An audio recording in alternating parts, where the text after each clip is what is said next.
Wesh les Ultra BG, le 5 décembre dernier, un projet de loi a été déposé contre la contrefaçon aux États-Unis. Dans nos vidéos, on parle assez souvent de la limite entre la contrefaçon, le custom. Si vous vous rappelez bien, on avait aussi parlé de Supreme Italien, on s'était demandé est-ce que c'est possible que la marque tue le vrai Supreme ou une marque en général, et on sait que Nike c'est une des marques les plus concernées par le fake au monde. En début décembre, on a pu voir une saisie de 50 000 livres de fake à Birmingham au Royaume-Uni. Et à un autre niveau, on a pu voir en octobre dernier CNN signaler une livraison de 2 millions de fausses Nike en Californie. Et c'est en partie à cause du fake que Nike a arrêté de vendre ses produits sur Amazon. L'accord passé entre les deux parties en 2017 devait normalement bannir toutes les contrefaçons Nike de la plateforme Amazon, mais aussi empêcher d'autres retailers ou d'autres vendeurs de vendre du Nike sur Amazon. Mais Amazon n'a pas été capable de régler le problème, et d'ailleurs Nike n'est pas la seule marque à s'en plaindre, puisque même Birkenstock a arrêté de vendre ses produits sur la plateforme. Plus le temps passe et plus les contrefaçons sont de bonne qualité, et c'est compliqué de les repérer. La preuve avec StockX qui a quand même reçu 2000 paires de fausses Air Jordan 1 Travis Scott et qui en a laissé quand même passer 80%. Là où les mecs qui font de la contrefaçon sont très chauds, c'est qu'ils ont trouvé des techniques pour envoyer les produits contrefaits sans les logos, comme ça quand la douane check les colis, ils arrivent pas à reconnaître si c'est du fake ou pas. Du coup les produits ne peuvent pas être saisis aux frontières et les pertes pour les marques sont colossales. Parmi les marques qui soutiennent le projet de loi, logiquement il y a Nike, mais il y a aussi 3M. Si le projet de loi venait à être accepté, les douanes et les polices aux frontières auraient le droit aux États-Unis de saisir des produits qu'ils soupçonnent être des fakes, ou alors qui copient les dessins ou des modèles brevetés par des marques. Et tout ça sans avoir besoin de passer par un examen ou un procès contre les marques. Du coup les brevets de dessins et de modèles seraient protégés de la même manière que les produits de marque et les produits protégés par les droits d'auteur. Du coup les BG, on va analyser les derniers moves de Nike, notamment envers Amazon, et on va aussi se demander si Nike est capable d'éradiquer ou de limiter le fake. Répondez aux questions dans les commentaires, échangez entre vous, discutez, likez, partagez, let's go pour le débat. Pour bien comprendre, les manufactures qui fabriquent des paires pour des marques comme Nike, Adidas et compagnie sont souvent situées en Asie dans des pays comme la Chine et la Thaïlande.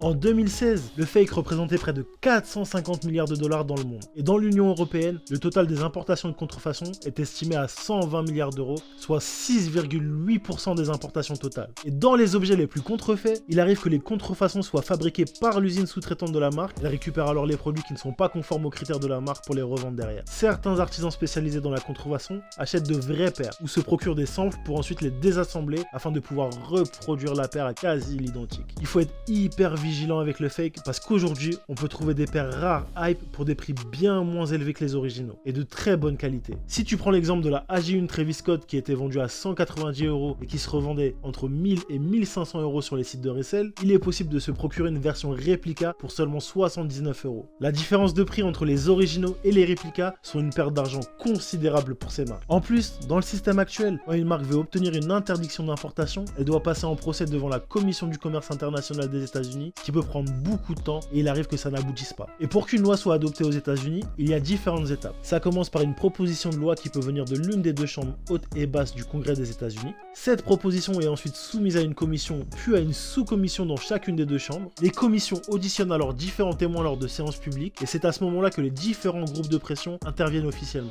Une fois les auditions terminées, les commissions se réunissent à huis clos pour définir le texte de loi, puis la proposition est ensuite présentée dans les deux chambres pour y être votée. Le vote s'effectue à la majorité relative. Seuls les membres présents peuvent voter. Pour que la loi soit adoptée, il faut que le texte soit voté dans les mêmes termes dans chacune des deux chambres. Et si ce n'est pas le cas, la proposition de loi est soumise à une commission mixte de conciliation. Les propositions de cette commission ne peuvent être qu'acceptées ou rejetées par les chambres. Puis une fois le texte accepté, il est soumis à l'approbation du président des États-Unis qui a 10 jours pour donner son avis. Une fois le texte signé, il devient officiellement une loi fédérale. C'est l'heure de poursuivre le débat, on est ensemble, Babanks. Chouch! Ok, Méné, le meilleur concours est de retour. On envoie 2 personnes à New York, 2 nuits à l'hôtel et avion compris, avec la personne de votre choix. Et on offre la possibilité de créer une paire de Nike Bespoke directement là-bas. Les règles, elles sont simples. Faut suivre Camino TV et le Sneaker Event, liker le post, mentionner 2 vrais potes avec le hashtag Camino Like Lab. Et cette fois-ci, condition bonus, vous avez plus de chances d'être sélectionné si vous partagez le post dans vos stories, Méné. Plus vous participez, plus vous avez de chances de gagner. Les résultats du concours auront lieu le 12 janvier 2020. Donc d'ici là, bombardez les commentaires. Bonne vidéo, Méné, on est ensemble. Bang bang! Je pense que le move de Nike par rapport à Amazon, c'était qu'ils savaient pertinemment que Amazon n'arriverait pas à contenir le fake, etc., etc. Et en fait, le fait de s'associer avec Amazon, de dire ouais, on va distribuer nos produits sur la plateforme, et après de se dire ouais, ils n'ont pas réussi à faire ce qu'on leur a demandé, et ce pourquoi on a signé au départ. Genre on se retire parce que les produits justement qui sont sur Amazon sont pas authentiques. Ça veut dire, tu sais, ça envoie un message à la communauté tu vois, qui dit ouais, allez pas sur cette plateforme, mais indirectement ça les redirige vers des canaux qui sont légaux entre guillemets, tu vois.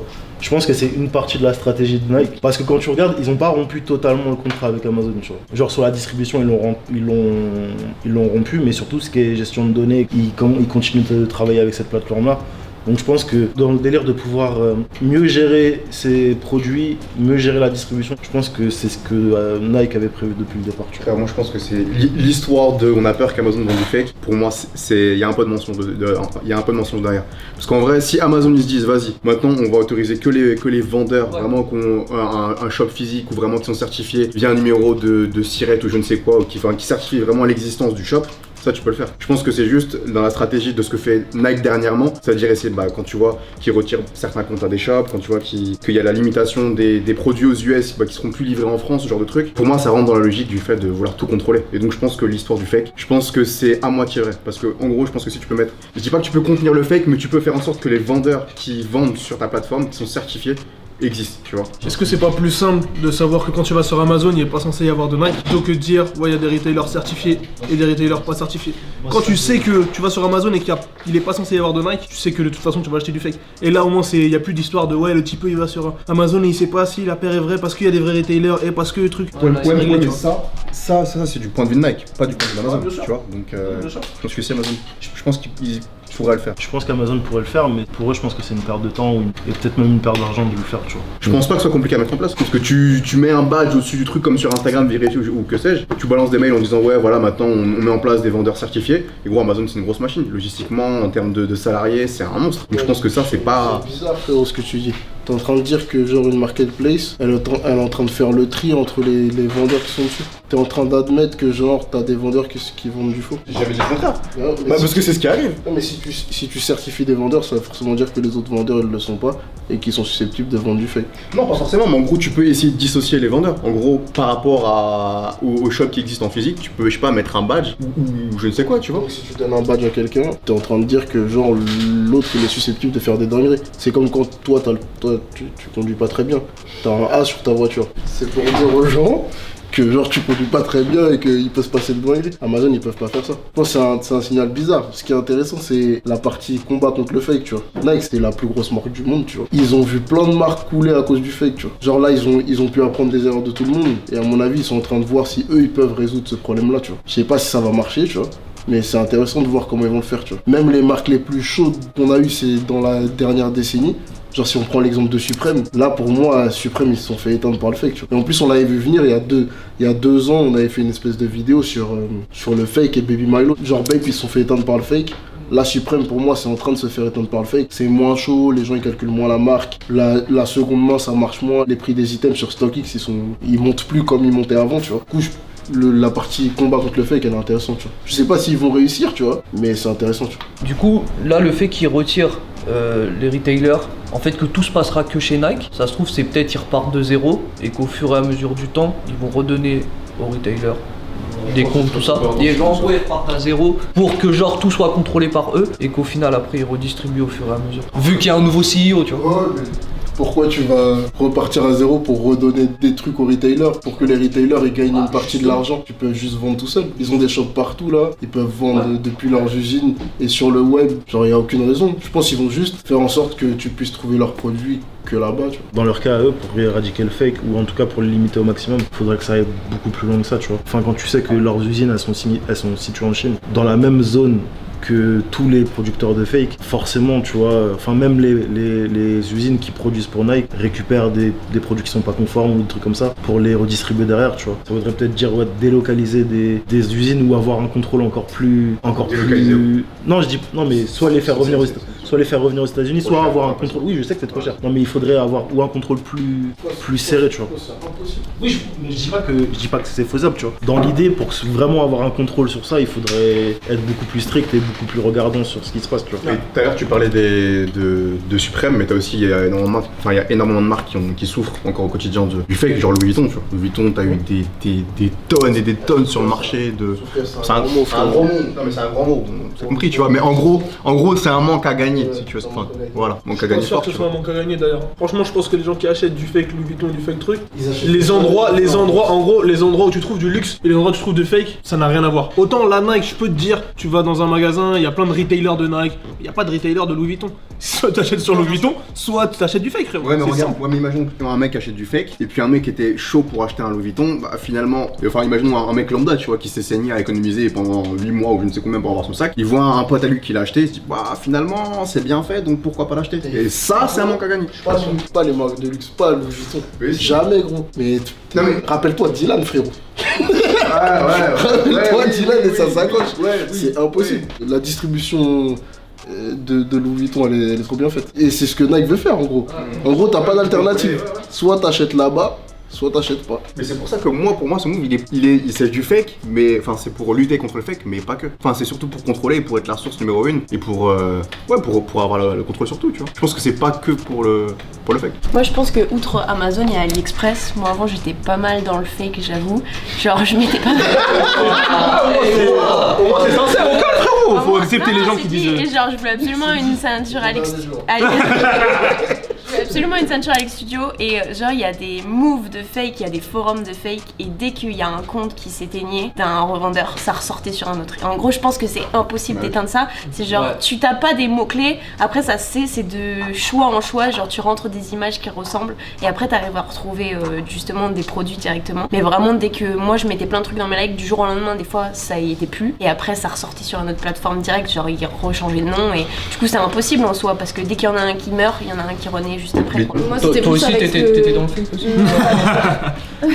C'était plus avec ce que Chasseur disait avant, genre je vois pas en quoi les retailers, enfin ça influence le fake parce que ce que tu disais avant, qu'il y avait masse de fake chez Supreme ils ont pas de retailer. Et puis Supreme, et Supreme, ils ont. Bah maintenant ils en ont mais enfin pas officiellement et pourtant tu disais qu'ils sont en train de s'éteindre. Du coup ça change rien de contrôler là où tu vends tes bails parce que t'auras toujours du fake. En gros, maintenant pour eux c'est tard. Mais genre en gros, de base tu pouvais trouver Supreme que chez Supreme. Et là le problème c'est que c'est une marque qui se veut genre qui joue sur l'exclusivité, tu vois. Mais c'est pas des prix luxe. Ce qui fait genre un t-shirt Supreme fake, il est presque au même prix qu'un t-shirt Supreme normal, tu vois. Et là t'as des boutiques genre qui ont pignon sur rue et qui vendent des t-shirts Supreme au même tarif, même peut-être la même qualité, tu vois. Parce que la qualité des sables Supreme c'est même pas ouf, tu vois. C'est pour ça, c'est plus dans ce sens-là, tu vois. Avec Louis Vuitton et tout, il y a une différence de qualité qui est trop grande, il y a une différence de prix qui est trop grande, tu vois. Là, Supreme, c'est le box logo, tu le retrouves, il est un peu plus grand, c'est pas exactement la même typo et encore c'est très proche, mais tu les trouves dans les mêmes gammes de prix, les deux produits, tu vois. En achat direct. Et pour le coup, c'est un peu le même cas de figure avec Nike, là où on commence à avoir des produits qui sont extrêmement qualitatifs. Après, Nike est beaucoup plus vieux, entre guillemets, que Supreme. Mais là où Nike a compris, je pense, depuis les années 60, quand ils ont été créés, c'est que il faut tout déposer. Armée d'avocats, jugement, procès, il faut mettre la pression aux gens directement. Là où Supreme, ils ont même pas été capables de déposer leur logo, entre guillemets, ou leur marque internationalement. Ils ont eu des problèmes avec ça, mais ils auraient pu se démerder si... Hein? Si t'as volé le logo, c'est compliqué. Mais la preuve en est qu'ils auraient quand même potentiellement pu le faire. Si Supreme Italia l'a fait, la Go qui s'est fait voler le truc, elle aurait très bien pu porter plainte contre Supreme Italia. C'est la même chose, tu vois. Il y a un autre point de vue qui est, actuellement aux États-Unis, la personne qui est en charge à la Maison Blanche, elle essaye de faire un peu du protectionnisme. Elle essaye de mettre en avant plus les marques et plus de pousser le business pour les États-Unis. Là où on sait quand même que les sneakers et les vêtements, c'est encore plus grand aux États-Unis qu'en Europe pour l'instant. Nike, ils ont compris que ça passait par la législation en vérité. Comme on a dit dans l'intro, à la frontière, les douanes, etc., ils sont capables que les logos ils soient mis ou pas mis ou que les. S'ils disent ah ça ressemble un peu à une Travis ou un peu à une Jordan, vas-y gros ça saute, ça passe pas la douane. C'est là où potentiellement tu vas commencer à éteindre les trucs. Et en plus de ça, si tu gardes les canaux de distribution pour toi, tu sais que y a que toi qui va faire rentrer l'argent et tu vas faire encore rentrer plus d'argent sans les retailers. Et du coup, avec la loi, enfin, si la loi passe, est-ce qu'ils ont les compétences à la douane de savoir si une paire ressemble à une paire ou pas, tu vois? En réalité, ils ont pas forcément les compétences, mais le shipment, il doit venir soit de Nike, soit de personne d'autre. Donc il n'y a pas de compétences à avoir, tu vois. C'est-à-dire s'il y a un mec qui arrive avec 20 paires et que c'est pas Nike, bah ça va sauter. L'un des problèmes aussi de Nike au niveau fabrication, tout à l'heure on a parlé de la Chine, c'est que c'est pas leur usine. Si c'était leur usine, on sait qu'est-ce qui sort de l'usine ou qu'est-ce qui sort pas de l'usine, mais là c'est que les sous-traitants. Ça veut dire que le truc Xiangzhou, non, XX, je sais pas quoi, envoyé de Chine, frérot, tu sais pas si c'est... Non mais en vrai de vrai, tu sais pas si c'est une usine Nike. Gros, il y a pas de vote, frérot, c'est réel. Chasseur, tu fais du textile. Tu commandes ton produit, il arrive au nom de ton entreprise. Là, la livraison, elle est pas chez Nike. Et le mec l'expéditeur, c'est pas Nike. la cargaison elle saute. Et en plus de ça, dernièrement Nike ils ont restructuré les zones de livraison. Ça veut dire qu'il y a un produit qui va venir d'Asie, qui va être livré aux States. Si c'est pas Nike qui l'a commandé, ça va sauter. Mais est-ce qu'à la douane, tous les produits sont vérifiés? Ah non, pas tous. Ouais. Donc, tu vois, à ce moment-là, tu peux pas. Mais c'est un premier tri, tu vois. Ouais, bien sûr. Tu vois. C'est un moins gros problème, mais genre si toi tu vas en vacances et que tu t'achètes ta paire, ton hoodie, je sais pas quoi, avec ses défauts, tu peux quand même les ramener. Je pense pas ils vont vérifier et savoir. Tu prépares tes prochaines vacances.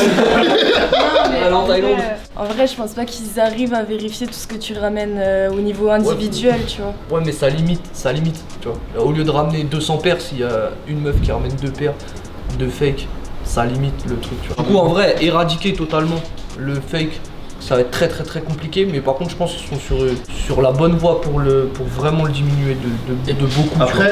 Après, là où la loi elle est pratique, si elle passe, c'est que tu vois là aujourd'hui, à l'heure actuelle, si une marque elle soupçonne une cargaison d'être fake ou etc., ou même la douane, c'est obligé de passer en procès devant la commission, etc., ça prend du temps de ouf. Ouais, ça fait quand même perdre de l'argent à la marque, tu sais, en procédure, etc., tu vois, à l'heure actuelle. Alors que là, si la loi elle passe, ils peuvent bloquer la cargaison. On a un soupçon, on bloque la cargaison, c'est vérifié, on passe à autre chose, tu vois. Je pense qu'il y a un gain de temps qui va être considérable. Mais moi je pense que déjà le fake et rater le fake totalement ça va être impossible parce que comme pour la triche, il y a toujours des techniques, des trucs qui se passent.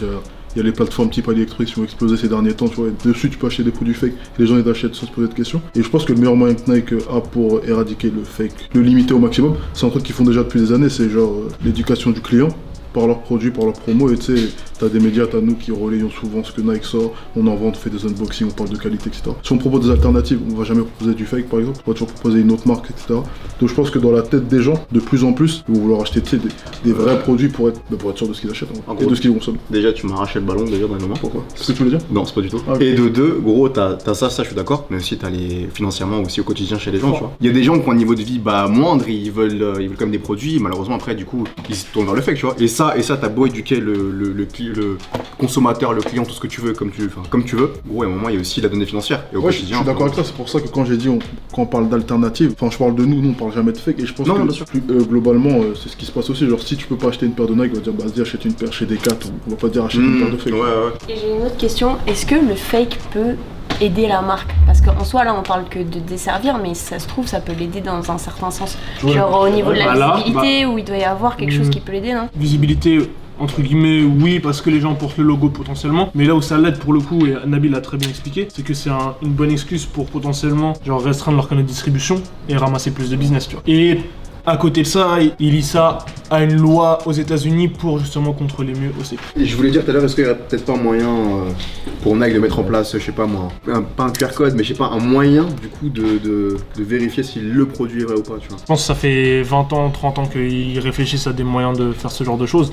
En plus de ça, avec Internet et le retail, tout s'est globalisé au niveau de l'économie. Ça veut dire qu'il y a 10 000 manières maintenant d'acheter du Nike. Là où avant, tu devais obligatoirement aller en magasin. Et il y a un autre truc, c'est que le marché il est tellement mondialisé. Gros, ils font 36 milliards de chiffre d'affaires par an. Ça veut dire que tu peux pas tout contrôler. C'est impossible. Ils essayent, je pense qu'ils réfléchissent à des méthodes, etc. Mais si tu n'y arrives pas, c'est pas honteux. Je pense qu'ils ont moins d'énergie à mettre dans ça plutôt qu'à développer de nouveaux produits et à pousser leurs produits qui sont vrais, tu vois. Ils gagnent assez d'argent comme ça pour ne pas partir entre guillemets en guerre contre le fake à 100%. Et puis, il y a un autre truc, c'est que le fake, il vient d'Asie en fabrication et le marché là-bas, il est grandissant, mais il y a de plus en plus de population. Ça veut dire que si les produits sont fabriqués là-bas, que les douaniers aux États-Unis, ils veulent ou non laisser produits passer. Gros, si c'est pas le mec en Californie qui consomme le produit fake, ce sera un mec à Hong Kong ou ce sera un mec en Indonésie. Et ça, pour Nike, ça c'est la vraie problématique à mon avis, tu vois. Voilà les BG, on a parlé du projet de loi aux États-Unis pour lutter contre le fake et du retrait total des produits Nike sur la plateforme Amazon. On a débattu et on s'est demandé si Nike était capable à l'avenir de lutter efficacement contre le fake. C'est clairement dans leur intérêt, mais ça paraît compliqué. Dites-nous ce que vous en pensez en commentaire. Est-ce que Nike va être capable de combattre efficacement le fake? Débattez entre vous, partagez, likez, commentez. On est ensemble. Bye banks.